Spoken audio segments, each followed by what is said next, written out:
Camila Zuluaga. Son las 12 del día, 1 minuto, y aquí están los titulares de las noticias más importantes a esta hora en Colombia.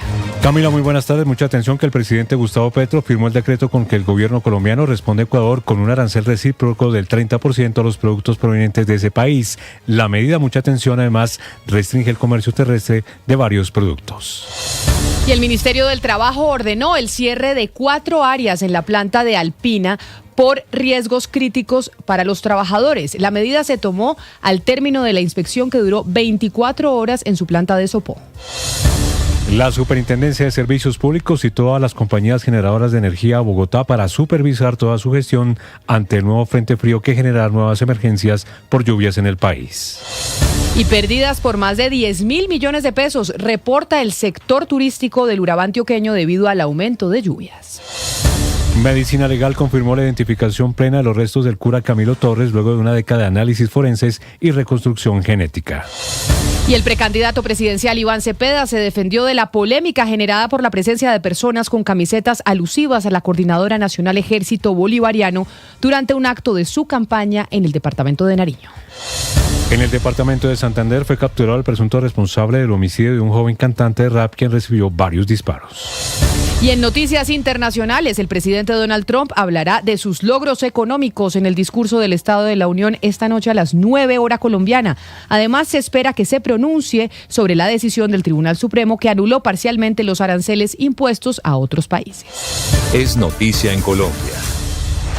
Y la noticia en Colombia tiene que ver con que el presidente Gustavo Petro firmó el decreto con que el gobierno colombiano le responde a Ecuador con un arancel recíproco del 30% a productos provenientes de ese país.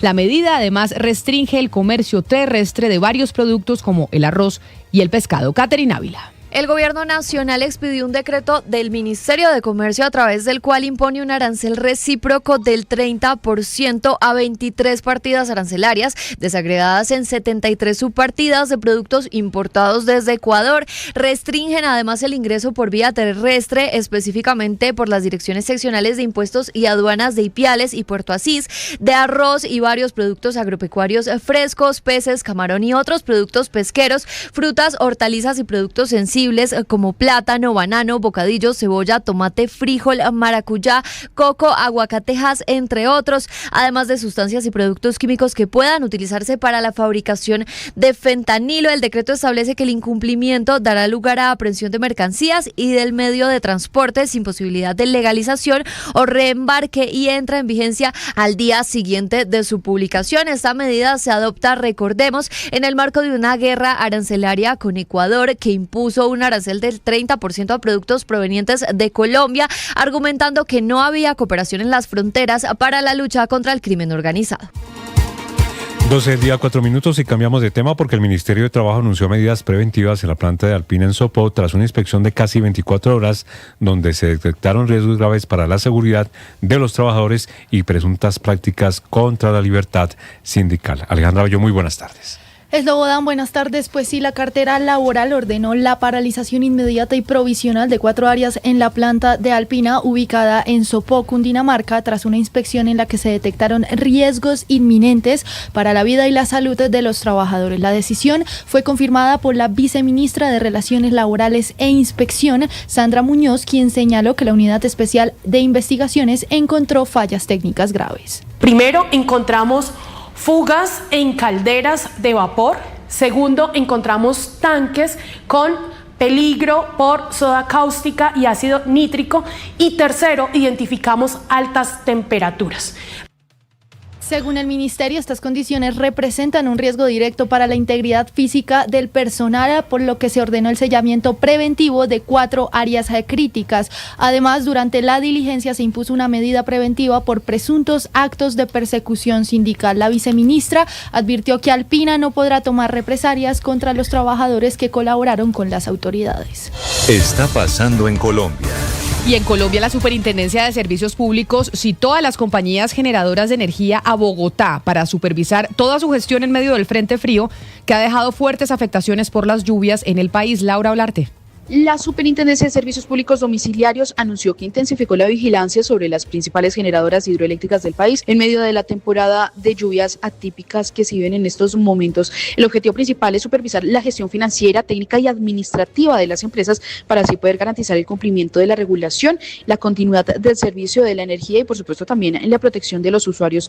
Por esta razón, la entidad citó a Bogotá a los representantes legales de diferentes empresas, AES Colombia, Celsia Colombia, Empresa Urrá, empresas públicas de Medellín, Enel Colombia, Hidroeléctrica del Alto Porce e Isagen. La Superservicios verificará la información operativa reportada desde el 1 de enero del 2025 hasta la fecha y así que se dé la revisión que incluye parámetros también de la operación de los embalses como volúmenes útiles, niveles y disponibilidad declarada, además de la veracidad de los datos sobre caudales, descargas y vertimientos. También la Superservicios exigirá al detalle de todos los planes de mantenimiento y los soportes técnicos de cualquier indisponibilidad que haya afectado la oferta energética hasta el momento.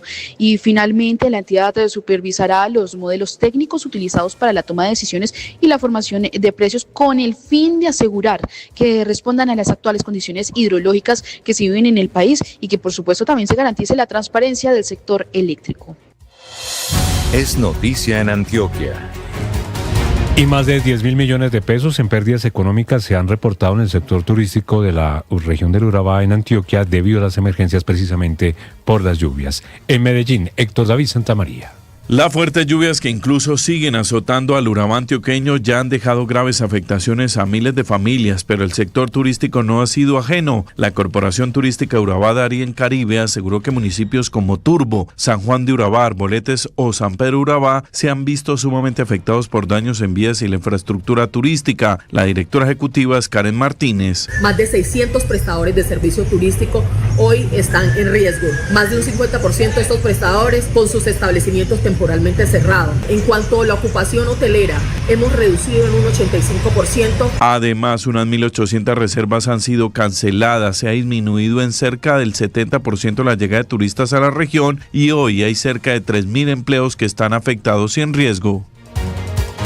12 del día, 8 minutos. Y varios municipios del Huila continúan en alerta por riesgo de deslizamiento según el IDEAM. A la fecha ya son 176 las emergencias registradas que dejan hasta el momento 5 personas heridas. La información la tiene Silvia Lorena Artunduaga. En el Huila, las lluvias han provocado graves afectaciones en más del 80% de los municipios del departamento. Los organismos de emergencia han atendido 176 eventos, entre ellos deslizamientos, crecientes súbitas y vendavales, que hasta el momento dejan 5 personas heridas en Neiva y en La Plata. Orlando Garzón, profesional de la Oficina de Gestión del Riesgo del Huila. 30 municipios con afectaciones. Eso nos ha dejado un registro de 222 familias damnificadas. Representan aproximadamente 1.110 personas damnificadas. Las emergencias han dejado 5 personas heridas, entre esas 2 en Neiva por caída de árbol, 3 en La Plata por situaciones de inundación. Igualmente afectación a infraestructura, en vivienda. Además, se reportan 195 viviendas averiadas, 27 destruidas y el colapso de la red vial, especialmente terciaria. Es noticia judicial. La noticia judicial la tiene, por supuesto, Medicina Legal, que confirmó finalmente la identificación plena de los restos de Camilo Torres, luego de una década de análisis forenses y también de reconstrucción genética. Según el director de la entidad, existe una coincidencia biológica concluyente, dice él, sustentada en evidencia científica. Felipe García. El director de Medicina Legal, Ariel Cortés, confirmó que tras más de 10 años de investigación se logró la plena identificación científica de los restos del sacerdote y guerrillero Camilo Torres. Según explicó, el proceso enfrentó un escenario técnico extremo marcado por cuerpos mezclados, restos incompletos, deterioro avanzado y sustancias que afectaban el material genético. Ante estas condiciones, los expertos realizaron una reconstrucción genética compleja a partir de múltiples estructuras óseas exhumadas entre 2016 y 2024.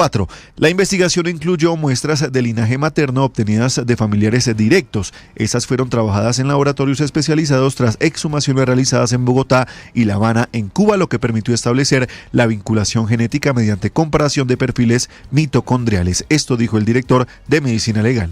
Hoy, bajo el más estricto rigor científico y técnico, el instituto confirma con una certeza de 844 millones de veces más probable que los restos analizados corresponden genéticamente a un hijo biológico de Calixto Torres Umaña y nieto de Isabel Gaviria Covaleda. El director subrayó que este hallazgo representa un hito para la genética forense en Colombia al demostrar que incluso en contextos complejos en rigor científico se puede superar el paso del tiempo. Añadió que este tipo de resultados no solo resuelven interrogantes históricos, sino que contribuyen a la verdad y a la restitución de la dignidad de las víctimas.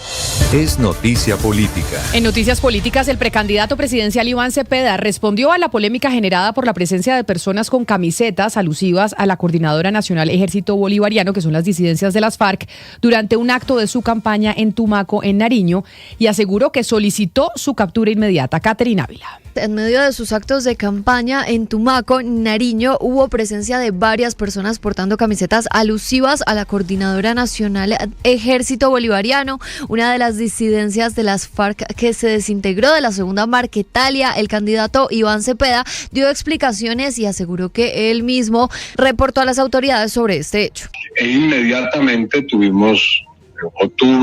información de ello, recurrí al delegado de la Policía Nacional, un capitán que estaba delegado para nuestra seguridad en el sitio, y le pedí inmediatamente que estos 3 individuos, para ellos les entregamos las imágenes, fueran inmediatamente capturados.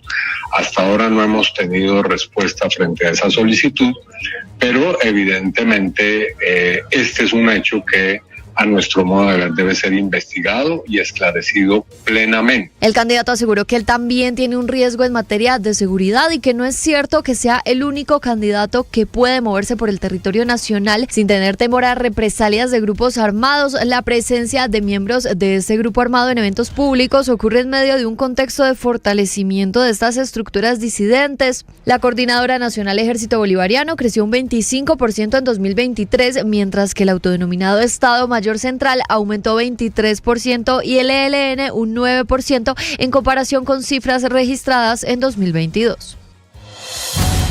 Es noticia en el Caribe.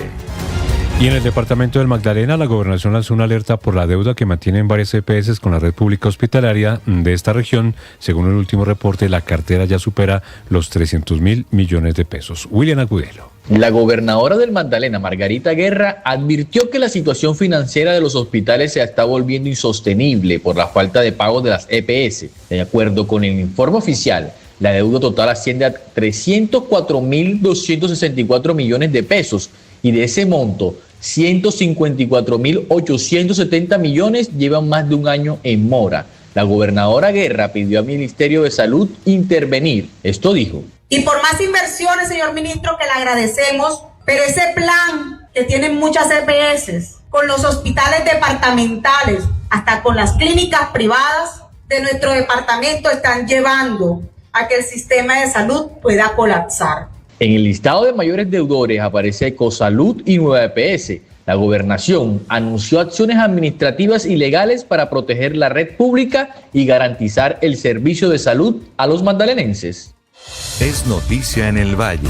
Las autoridades del Valle del Cauca, 12 del día 15 minutos, van a reforzar la base militar de alta montaña de los Farallones de Cali para impedir la reapertura de minas ilegales. Desconocidos han intentado reactivar los socavones y vertido mercurio en el agua. Estefanía Toledo. Las autoridades en el Valle del Cauca han encendido sus alarmas al identificar que grupos criminales están intentando reactivar la minería ilegal en el Parque Nacional Natural Farallones de Cali, que recordemos cerró su última bocamina en el año 2025. Lo que han identificado es que estas personas han abierto varios socavones, los cuales hasta el momento han logrado ser intervenidos por la fuerza pública. La gobernadora del Valle, Dilian Francisca Toro, manifestó que la mayor preocupación está en la detección de mercurio en el agua. Se evidenció que existe mercurio en el agua y que puede haber un daño biológico para las personas. Lo que se ha definido es un trabajo que sea definitivo para limpiar esa área de mercurio y de esa manera no genere más daño a la población o a los peces. Para evitar que más personas sigan intentando reactivar la minería en los Farallones, se va a robustecer la presencia de soldados de alta montaña y de carabineros de la policía para tener más capacidad de reacción en este parque nacional.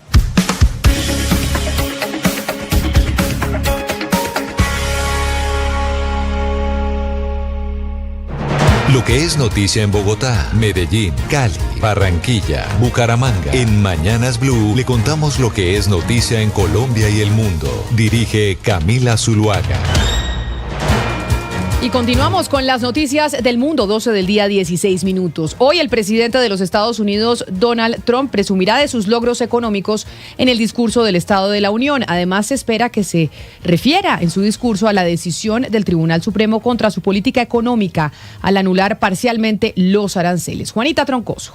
El presidente de Estados Unidos, Donald Trump, hará un recuento de sus logros económicos y anunciará nuevas medidas durante el discurso sobre el Estado de la Unión que pronunciará esta noche en el Capitolio, el primero tras su regreso a la Casa Blanca en 2025. Trump va a resaltar los logros históricos de su administración durante el último año, al mismo tiempo que presentará una ambiciosa agenda para seguir haciendo que el sueño americano sea más accesible y asequible para la clase trabajadora en todo el país, dijo la portavoz de la Casa Blanca, Caroline Leavitt, en una entrevista con Fox News, quien añadió que habrán algunos momentos conmovedores. To continue making the American dream more attainable and affordable for working class people across the country. It's going to be a great speech. There will be some tear-jerking moments. El presidente Trump también resaltará su iniciativa para abaratar los costos de medicamentos en el portal Trump RX y cómo ha ayudado a una pareja con tratamiento de infertilidad a ahorrar en medicinas. Es noticia deportiva. La noticia deportiva, hoy se jugarán los partidos de vuelta de la UEFA Champions League. Juan Guillermo Gómez, muy buenas tardes. Así es, Slobodan, los partidos de vuelta de los playoffs de la Champions League arrancan. La jornada comienza a las 2:45 con el duelo entre el Brujas y el Atlético de Madrid, luego del vibrante empate 3-3 en la ida en Bélgica. A las 3 de la tarde se juegan los partidos restantes. El Karabakh tendrá que visitar al Newcastle tras el 6-1 en el primer encuentro. El equipo de Azerbaiyán podría tener la participación de los colombianos Camilo Durán y Kevin Medina. Recordemos que Durán es el goleador del club en esta Champions con 4 anotaciones y será una de las cartas ofensivas para intentar reaccionar en Inglaterra. También a las 3 de la tarde el Bayer Leverkusen en Alemania defiende el 2-0 ante el Olympiacos, mientras que el Inter de Milán buscará remontar en casa el 3-1 frente al Bodo Glimt. Es tendencia en Colombia.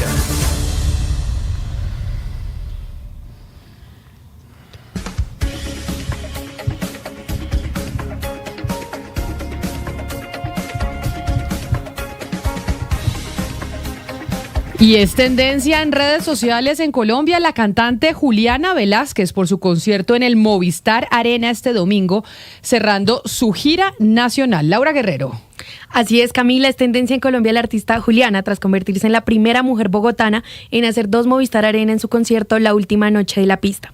El show, realizado este domingo 22 de febrero, contó con el acompañamiento de la orquesta de Lucho Bermúdez y marcó el cierre de su gira nacional, que pasó por ciudades como Bucaramanga, Barranquilla, Cali y Medellín. Durante la noche, la intérprete de la colombiana sorprendió al público con invitados especiales como Esteban Rojas, con quien interpretó Maldito Reggaetón, Jules, junto a quien interpretó Manhattan, y 4 de sus fans, con quien cantó Muchachitos. Además, rindió un homenaje a Willy Colón y a Patricia Bermúdez, hermana de Lucho Bermúdez. También incluyó canciones icónicas de la cultura, como Colombia, Tierra Querida. Uno de los momentos más destacados de la noche fue el estreno en vivo de su nueva canción, El Achantado. Con este concierto, Juliana cierra la etapa de La Pista, un álbum novela que relata las historias que se desarrollan en el bar Buenavista y que incluye éxitos como San Fernando, Flores de Primavera y La Colombiana. Laura, déjeme le pregunto, porque yo sé que esta es la tendencia en redes sociales. Quienes se conectan con nosotros a través de nuestro canal de YouTube de Blue Radio en Vivo pueden ver imágenes del concierto y además ver imágenes de ella, de Juliana Velázquez. Pero yo no tenía ni idea quién era. ¿Se acuerda de Club 10? Es la primera vez en la vida que oigo de esta cantante. Juliana era la que estaba en Club 10 junto a Aurelio Cheveroni, junto a Mary Moon. Ahí empezó, sí, ella es Juliana y desde hace muchos años Camila se volvió una cantante muy importante, ha ganado Grammys, ha llenado varios Movistar Arena, el de ayer fue el último, pero son varios. Mira, ahí estamos viendo la imagen de cómo todos crecemos. Del Club 10, ¿sí? Pero yo no la había oído jamás. Gonzalo, ¿usted sabía quién era Juliana Velázquez? Pero además bogotana, que lleva el récord de... No tengo ni la menor idea. Yo tampoco. Lo que pasa es que usted tampoco sabe quién es Aurelio Cheveroni. Sí. Y además es la primera mujer bogotana en llenar el segundo Movistar Arena. Pero Juliana también es actriz. También se ha desarrollado como actriz en diferentes producciones colombianas. Incluso ella hizo la canción de La Primera Vez para la serie de Netflix. No, bueno. Con Manuel pues, Medrano es esa, Con Manuel creo. Medrano, así es. Pero los desinformadas, Camila. Pero muy desinformadas, Jennifer. Yo la nos escuché acordamos por de No, primera de vuelo vez. secreto y aquí les contamos lo de Yo la Julián. escuché por primera vez porque la llevaron a un concierto de esos de Tropipop que se reunieron como de nuevo en el Movistar Arena y la llevaron de invitada y yo no me sabía ni una canción, me pareció buenísima. Por eso las tendencias que nos trae Laura son tan importantes para que nosotros y los oyentes también se actualicen de lo Sí, que está de moda en estos momentos entre